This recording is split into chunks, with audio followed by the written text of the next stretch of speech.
Ben, j'ai le droit à combien de minutes? 29 minutes 39. Ah. Bon, bah c'est bien. Bonjour à tous mes abonnés, aux frères et sœurs et aux amis. Je vous embrasse tous, soyez tous bénis. Mon rabbi, je te bénis.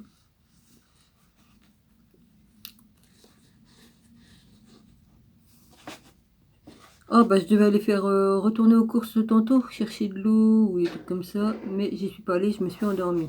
Bah évidemment qu'on me passe une nuit blanche, pratiquement. Quoique j'ai dormi entre deux. Mais j'ai de la récupération à faire. C'est obligé. Là, il est en train de faire... Non, j'arrête avec ça. Terminé.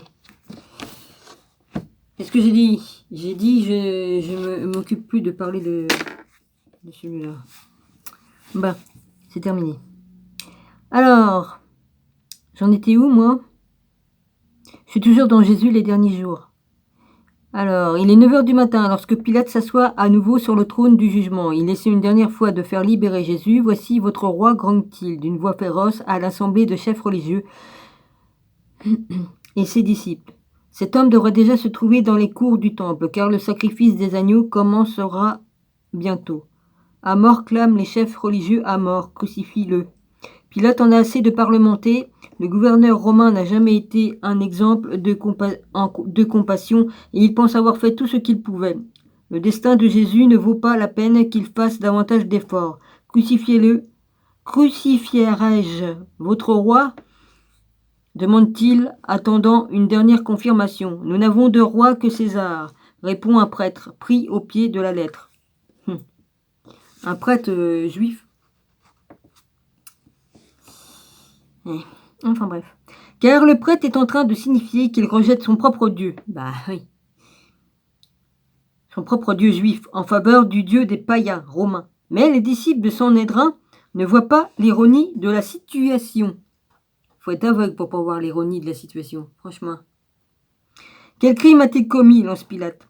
Qu'il soit crucifié, reçoit-il pour toute réponse. Pilate demande qu'on apporte une coupelle d'eau à Jésus. Puis il plonge ses mains dans le calice et théâtralement se lave les mains. Je suis innocent du sang de cet homme, dit-il au chef religieux. Cela vous regarde, mais la responsabilité incombe bien à Pilate. Seul le gouverneur romain possède le ius gladi. Alors il y a deux i, côte-côte, je ne sais pas comment on le prononce. Le droit du glaive, c'est-à-dire le droit de vie et de mort. C'est ainsi que Pilate ordonne à ses bourreaux de s'emparer de Jésus, tandis qu'il emmène le Nazaréen.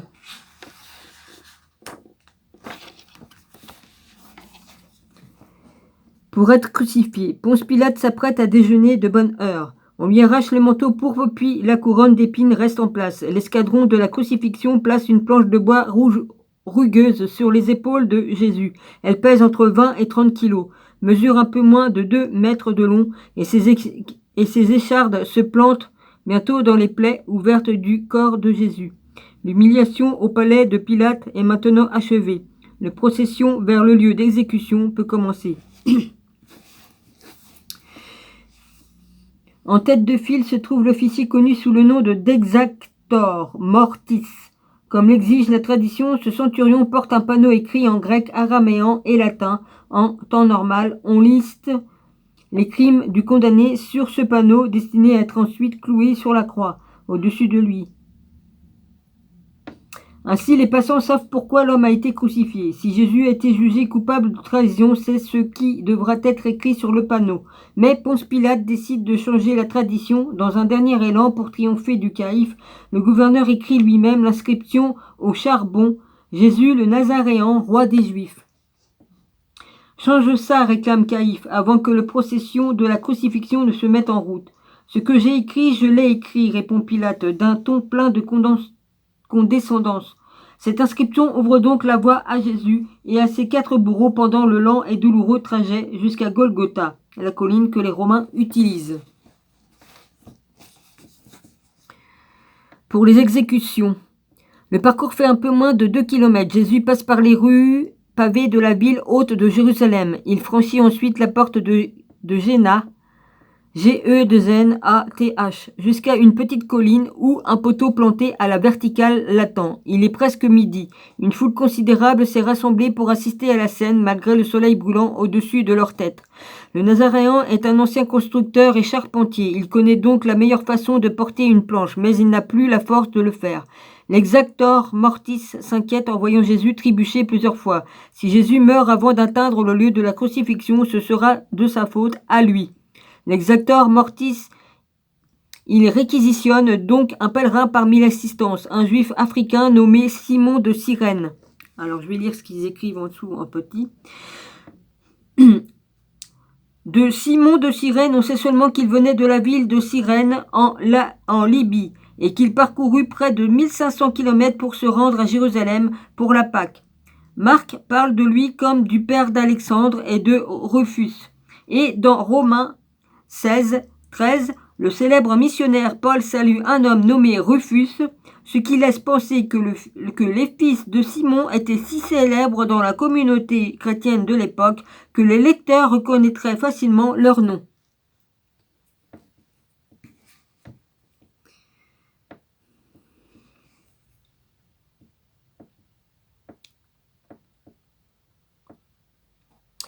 La procession continue. Alors, pour porter... oui, bon, ça c'est bon. Pour porter la traverse de Jésus. La procession continue malgré l'aide de Simon. Le Nazaréen manque à chaque instant de s'évanouir. Chaque faux pas enfonce un peu plus profondément les épines dans son crâne. Jésus a tellement soif qu'il peut à peine parler. Pendant ce temps, à quelques centaines de mètres de là, dans les cours du temple, la fête de la Pâque a commencé, détournant l'attention de nombreux admirateurs de Jésus qui auraient pu provoquer une émeute en tentant de lui sauver la vie.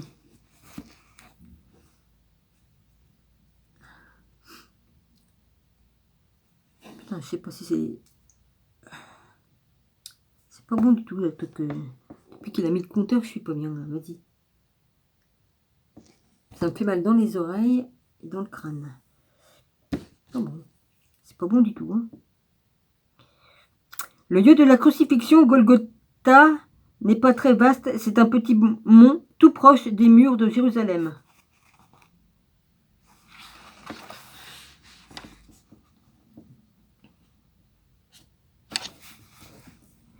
Alors, de fait, n'importe quelle personne jugée au sommet de ces murs pourra assister à la crucifixion de Jésus et sera suffisamment prêt pour entendre chacun de ses mots s'il parle assez fort.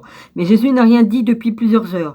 Lorsque la procession parvient au sommet du Golgotha, les soldats renvoient Simon et jettent la traverse sur la roche calcaire dure et poussiéreuse. La pierre de Jérusalem, comme on l'appelle parfois, l'escadron de la crucifixion prend le contrôle de la situation. Les légionnaires poussent Jésus à terre et positionnent son dos sur la traverse supérieure. La patibulum. On lui fait ouvrir les mains à 2 soldats, appuient de toute leur force sur ses bras. C'est pas étonnant qu'ils ont démis l'épaule gauche, hein? Ouais. Tandis qu'un autre soldat s'approche avec un gros maillet et un clou en fer long de 15 cm. Hein, moi, je pensais que c'était 10, hein, c'est 15. Moi, je pensais que les clous, c'était du 10, taille 10. Mais non, la longueur, non, voilà, taille 10, enfin, tout. Ouais. Alors, oui, en grosseur, la grosseur de la tige, pas la longueur.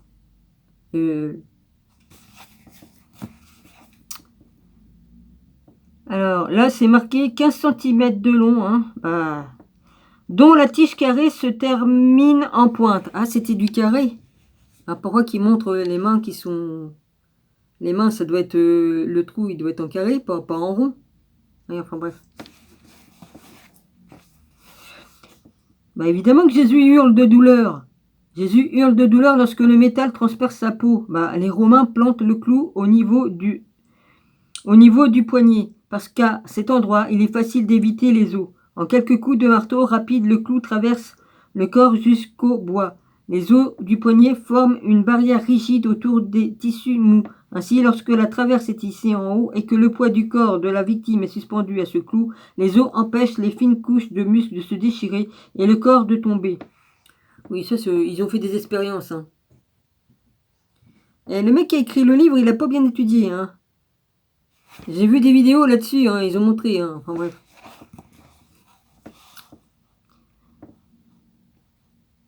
Une fois le premier poignet cloué, le bourreau s'attaque au second. Une foule observe la scène du bas de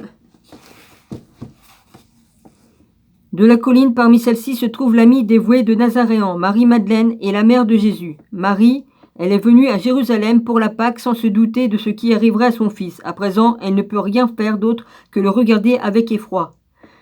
Une fois Jésus cloué à la traverse, le bourreau le dresse sur ses pieds. S'ensuit un délicat numéro d'équilibriste car Jésus porte maintenant le poids du bois sur son dos et plus sur ses épaules.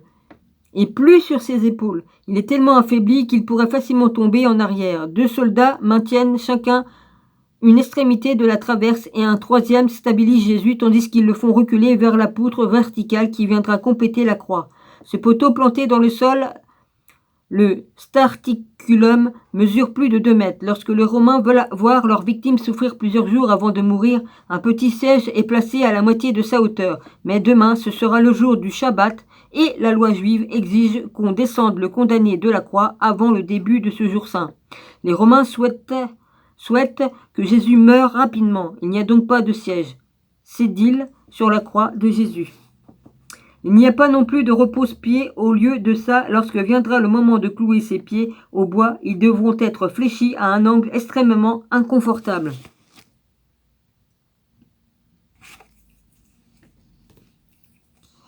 Un soldat attrape Jésus par la taille et le soulève tandis que les 2 autres hissent leur extrémité de la traverse. Le 4e bourreau se tient sur une échelle posée contre le staticulum et guide la traverse dans une petite encoche creusée au sommet de la colonne. Le poids du corps de Jésus maintient la poutre dans la rainure.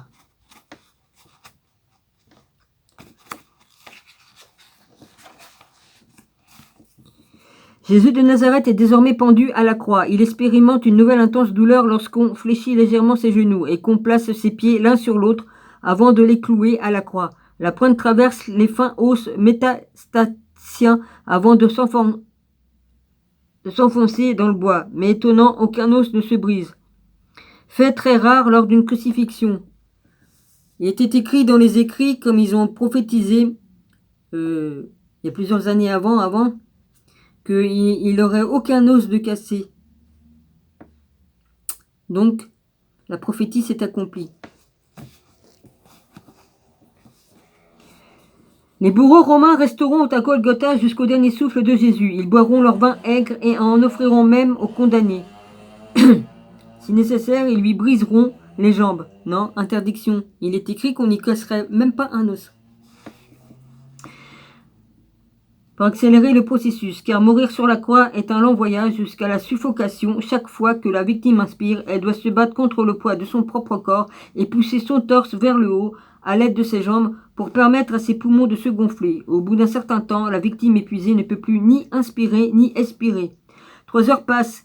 Les célébrations de la Pâque se poursuivent dans la cour du temple. Le bruit des chants et des trompettes résonne dans toute la ville et jusqu'au lieu de l'exécution, Jésus s'aperçoit en effet assez nettement le mont du temple. Depuis sa croix, il sait que beaucoup l'attendent à ce moment même. La nouvelle de son exécution ne s'est pas répandue bien loin, au plus grand soulagement de Pilate et Caïphe qui craignent toujours que les admirateurs de Jésus se révoltent en apprenant qu'on l'a assassiné. J'ai soif, dit finalement Jésus. Bah ça on sait très bien, ils vont y mettre une éponge avec du vinaigre. Ouais. Jésus cédant à la déshydratation qui le consume depuis plus de 12 heures, sa voix n'est qu'un murmure. Un soldat trempe une éponge dans du vin aigre. Bah c'est du vinaigre, hein, c'est carrément du vinaigre, c'est du vin... c'est de la merde quoi le vin. Hein, c'est... Placé sur les lèvres de Nazaréen. Conscient qu'avaler le liquide serait douloureux. Jésus aspire le fluide acide, puis il regarde vers Jérusalem une dernière fois avant l'inexorable. Tout est accompli, dit-il, baissant la tête. La couronne d'épines reste fermement accrochée à son crâne. Il s'affaisse inconscient, son cou se relâche, tout son corps roule en avant, son cou et ses épaules se détachent de la croix. Seuls les clous plantés dans ses mains le maintiennent en place. L'homme qui a prêché les évangiles avec tant de courage et parcouru des kilomètres et des kilomètres pour porter au monde une foi nouvelle, l'homme dont le message d'amour et d'espoir a touché des milliers de personnes et en touchera un jour des milliards, cesse de respirer. Jésus de Nazareth est mort, il a 36 ans. 40.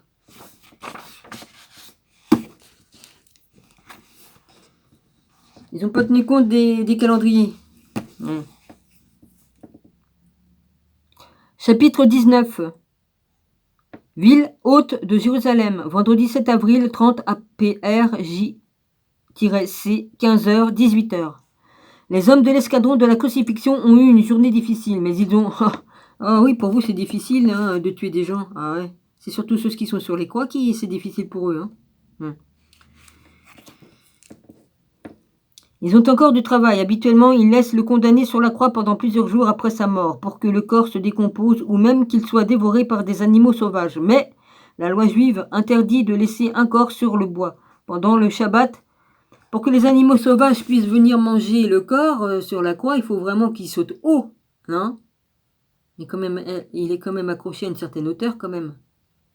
Ouais.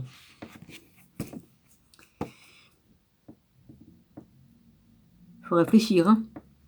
Hein. Pendant le Shabbat qui commencera ce soir au coucher du soleil et durera toute la journée de samedi, le quaternaire doit donc descendre Jésus de la croix et jeter son corps dans la fosse commune réservée aux criminels. Quelle bonne dent.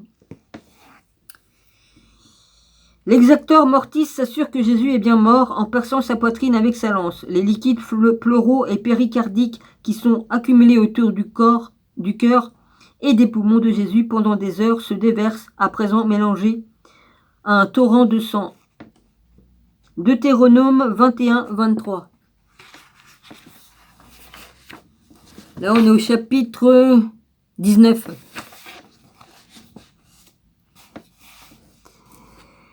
Estrait la lance. Le capitaine de la garde donne l'ordre à cet homme d'enlever Jésus de la croix. C'est une crucifixion inversée. Il faut plusieurs échelles et une véritable coordination de l'équipe pour descendre Jésus et la traverse de la croix. Le Nazaréen se retrouve à nouveau allongé par terre. Les soldats s'attaquent maintenant aux clous qui doivent être enlevés sans être tordus, car le fer est un matériau coûteux et les clous sont réutilisés autant de fois que possible. Excusez-moi. La plupart de ceux qui ont assisté à la crucifixion de Jésus se sont éloignés. Marie, sa mère, et Marie-Madeleine font partie de ceux qui sont restés. Mais tandis que les soldats tentent péniblement de décrucifier Jésus, Joseph d'Arimathie s'approche. Le riche membre du Sanhédrin et disciple secret de Jésus avait été l'une des rares voix dissidentes à se faire entendre pendant le procès illégal. Une autre de ces voix avait été celle de Nicodème, le pharisien, qui se tient maintenant au sommet du Golgotha avec Joseph. Pilate, qui souhaite voir cette exécution jetée aux oubliettes le plus vite possible, les a autorisés à récupérer le corps de Jésus. Cela ne manque pas de choquer certains, mais Joseph et Nicodème déclarent publiquement leur allégeance. L'exacteur mortis de Jésus n'est pas nommé dans les évangiles, mais selon la légende, son nom était Longin, L-O-N-G-I-N. Il est considéré comme un saint par les églises catholiques et orthodoxes, car il serait converti au christianisme suite à la crucifixion de Jésus, pour laquelle il aurait éprouvé beaucoup de remords. Sa lance est souvent appelée la Sainte Lance, et au cours des siècles, elle fut convoitée par de nombreux hommes puissants pour ses supposés pouvoirs surnaturels. Le plus récent d'entre eux est Adolf Hitler. Oh, ben il est toujours là, hein. Hein, il s'est réincarné, ben oui, hein. Oh bah oui, je veux bien croire qu'il a dû se réincarner hein, dans Jupiter Macrotte. Hein. Il a le même esprit. Hein. Même César hein, de l'époque, hein, il a tout en lui. Là. Alors, qui se serait procuré la lance avant la Deuxième Guerre mondiale, pendant l'Anschluss. Selon ces mêmes théories, le général George S. Patton aurait récupéré la lance à la fin de la guerre et l'aurait rendue au palais de Hofburg à Vienne, où elle est encore conservée aujourd'hui dans le trésor impérial autrichien. On trouve Arménie, à Antioche et en Pologne d'autres interfacts qui pourraient être la Sainte Lance. Non, il y en a combien de lances? Il n'y en a qu'une vraie, hein. C'est comme pour les calices, hein. Les calices qu'on a récupéré le sang. Il y en a combien? Le vrai, il y avait des marques particulières, hein. Il n'y a rien à voir avec les autres. Hein. Ouais. Aux enseignements de Jésus, Joseph emporte le corps de Jésus dans le tombeau de sa propre famille, creusé récemment à flanc de colline dans la pierre de Jérusalem. Selon les croyances juives, la présence d'un criminel dans un tombeau le désacralise. Pire encore, en touchant un cadavre pendant la Pâque, le membre de Sanhédrin est rendu impur et ne pourra pas manger le séder, je sais pas comment ça se prononce, S-E-D-E-R. Selon la loi, Joseph et Nicodème seront déclarés impurs et devront subir un rituel de purification de 7 jours.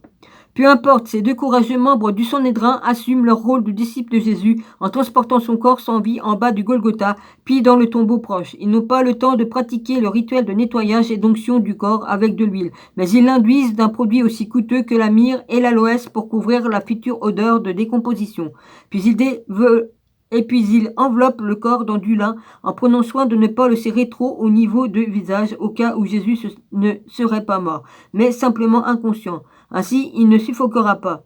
La tradition juive veut que tout corps soit examiné 3 jours après la mort apparente. Dimanche, la tombe sera donc à nouveau ouverte pour que Jésus soit examiné. Mais tout ceci ne relève que du rituel, car Jésus est bel et bien mort. La lance qui a rompu le sac péricardique autour de son cœur a réglé la question.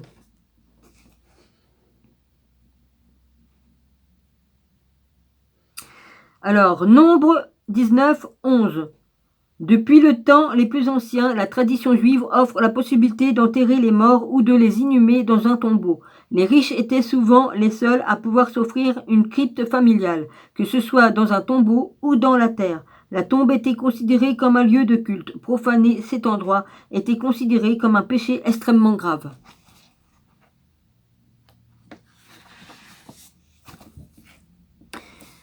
Malgré tout,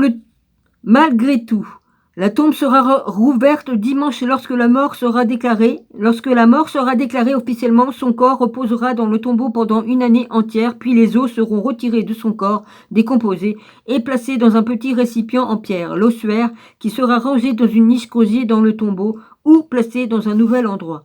Le tombeau de Jésus se trouve dans un jardin à l'extérieur de la ville. À l'extérieur des murs de la ville, la pierre qui y protégera l'entrée pèse plusieurs centaines de kilos. Elle est déjà en place posée sur un sillon permettant de la déplacer plus facilement. Ce sillon a cependant été creusé à un angle légèrement incliné. Il sera bien plus facile de fermer la tombe aujourd'hui que de faire rouler la lourde pierre dimanche pour l'ouvrir à nouveau. Joseph de Nicodème porte le corps jusqu'au tombeau et le pose sur un saillie creusé dans la pierre. L'air est poussiéreux et chargé d'un parfum capiteux. Après un adieu formel à Jésus, les hommes sortent du tombeau. Marie, la mère de Jésus, regarde les 2 hommes, forcés pour faire rouler la pierre devant l'entrée du tombeau. Marie-Madeleine observe aussi la scène, le rayon de soleil pénétrant dans le tombeau s'amenuise à mesure que le rocher atteint sa place. Jésus de Nazareth a prédit sa mort et même prié pour que Dieu éloigne la coupe de souffrance de ses lèvres. Mais, à présent, tout est fini. Le silence de la tombe est complet. Seul dans l'obscurité du tombeau, Jésus de Nazareth repose enfin en paix. Chapitre 20. Palais de Pilate, Jérusalem, samedi 8 avril, 30 APR, J-C, journée. Page 303. Ponce Pilate a des visiteurs une fois encore, Caïphe et les pharisiens se tiennent devant lui. Mais comme la Pâque est terminée, ils sont rentrés à l'intérieur du palais car ils ne craignent plus que la présence du gouverneur les rende impurs. Pour la première fois, Pilate remarque que Caïphe est en réalité terrifié par le pouvoir de Jésus. Cela n'avait rien d'évident du vivant de Nazaréen, mais maintenant qu'il est mort, cette peur est criante. Le grand prêtre fait d'ailleurs une requête tout à fait inédite sans détour. Caïphe dit à Pilate: cet imposteur a dit après 3 jours je ressusciterai. Ordonne donc que le sépulcre soit gardé jusqu'au 3e jour, afin que ses disciples ne viennent pas dérober le corps et dire au peuple il est ressuscité d'entre les morts. Ils ont vraiment tous les vices et les écrous, ceux-là. Oh mon Dieu. Sa demande obéit à une certaine logique et si le corps de Jésus disparaît, ses disciples disposeront d'un argument décisif pour convaincre le peuple de l'immortalité de l'homme qui prétendait être le Christ. Alors, une révolte contre les prêtres du temple pourrait bien éclater. La présence d'une garde romain empêchera que quelqu'un s'introduise dans le tombeau pour voler le corps. Pilate accède donc à la demande de Caïphe. Prenez en garde, donne-t-il, et assurez la protection du sépulcre. Prenez un garde. Voilà, c'est ça qui est marqué. C'est ainsi qu'un garde romain est placé devant le tombeau de Jésus, juste au cas où le mort tenterait de s'échapper. Excuse-moi, Jésus. L'histoire aurait dû s'arrêter là. Le fauteur de troubles blasphémateur est mort. Le Sanhédrin et Rome n'ont plus de soucis à se faire. Si les disciples de Nazaréen ont des projets de révolte, rien ne transparaît. Les apôtres se sont révélés timides, toujours abasourdis par la mort de leur Messie. Ils sont partis se cacher et ne représentent aucune menace contre Rome. Pilate est soulagé. Il pourra bientôt rentrer et Césarée où il recommencera à gouverner sans avoir à supporter l'ingérence constante des prêtres du temple. Mais Caïphe refuse de partir. Vêtu de ses coûteux habits de lin, il prend de grands airs devant Pilate, inquiet des informations que le gouverneur romain fera remonter à Rome. Caïphe a beaucoup à perdre et le comportement de Pilate qui fait comme s'il n'avait rien à se reprocher le met mal à l'aise. Il est évident que le gouverneur essaie de prendre ses distances par rapport à ce qui s'est passé. Rien d'étonnant à cela, puisque si l'empereur Tibère le tient pour responsable de la mort de Jésus, il perdra tout. Caius reste donc campé sur ses jambes, guettant le moindre signe d'approbation ou de connivence de la part de Pilate. Mais le gouverneur romain en a assez de ce prêtre arrogant. Sans dire un mot, il se lève et quitte la pièce.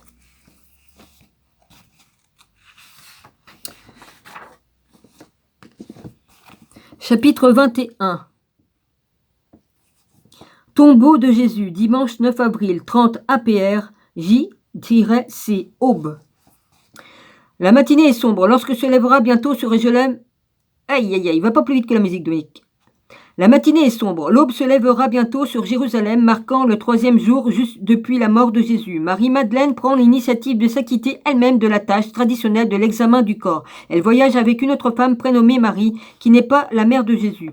Comme au jour de l'exécution du Nazaréen, les rues de la ville haute sont calmes lorsque les deux femmes les traversent. Elles quittent la ville par la porte de Géna, puis marche jusqu'à Golgotha dans les derniers pas de Jésus. Le poteau sur lequel Jésus a été crucifié est toujours planté au sommet de la colline. Dans l'attente de la prochaine crucifixion, les deux femmes détournent le regard de ce spectacle funeste et descendent la colline jusqu'au tombeau de Jésus. Elles songent à des détails pragmatiques. Marie-Madeleine n'a jamais oublié les nombreuses gentillesses dont Jésus l'a gratifiée, et de la même manière qu'elle a autrefois oint son corps de parfum et nettoyé ses pieds de ses larmes. Elle souhaite maintenant oindre le corps d'épices. Elle ne supporte pas l'idée que le corps de Jésus puisse moisir, qu'il dégage une odeur fétide, peut-être qu'ainsi, dans un an, lorsqu'elle reviendra pour la Pâque et aidera à pousser la pierre protégeant l'entrée du tombeau pour récupérer ses os, c'est l'odeur du parfum qui se répandra et non pas la puanteur de la mort. Mais à cette pensée, elle réalise qu'elle va avoir un problème à régler sur le champ. Seule Marie-Madeleine est physiquement incapable de faire rouler la pierre. Aujourd'hui, elle a besoin d'aide et la plupart des disciples de Jésus continue de se cacher. Hier était le jour du Shabbat. Elle n'a donc rien fait d'autre que de se reposer et elle ignore qu'un soldat romain a reçu l'ordre de monter la garde devant le tombeau. Mais il n'y a pas de garde lorsque les deux Marie s'approchent du tombeau. Elles sont stupéfaites, la pierre a été déplacée, la crypte est vide. Marie-Madeleine entre prudemment et regarde à l'intérieur. Le tombeau sent la myrrhe et l'aloès dans lesquels le corps de Jésus a été oint. Elle voit distinctement le suaire de lin dans lequel le corps a été enveloppé, mais il n'y a rien d'autre. Jusqu'à ce jour, le corps de Jésus de Nazareth n'a jamais été retrouvé.